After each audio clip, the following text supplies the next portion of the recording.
বিগত 15 বছর আমরা দেখেছি শুধুমাত্র একটি দলই বাংলাদেশের রাজনীতি করেছে, আর কিছু চামচা ইনু সাহেব আর মেনন সাহেবের মতো একটি দলও বলা যাবে না।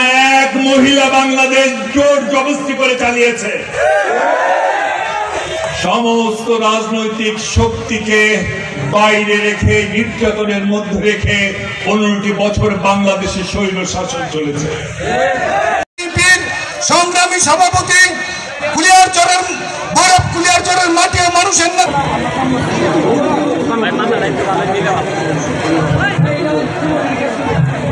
অংশ হিসাবে এই রাজপথে আমাদের এলাকার ছেলেরা যোদ্ধা আহত হয়েছে, পঙ্গুত্ব বরণ করেছেন। নির্যাতন ছেলের হিসাব কি দিব? মামলার কি? মামলায় হামলায় নির্যাতনে জর্জরিত। আজকে তাদেরকে গ্রেফতার করতে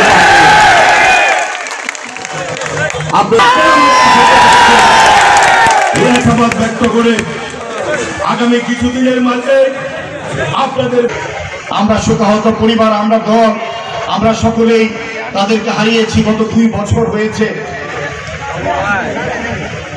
আমরা তাদের আত্মার মাগফিরাত কামনা করি। আল্লাহ যেন তাদেরকে জান্নাতুল ফেরদৌসের সুউচ্চ মাকাম দান করেন।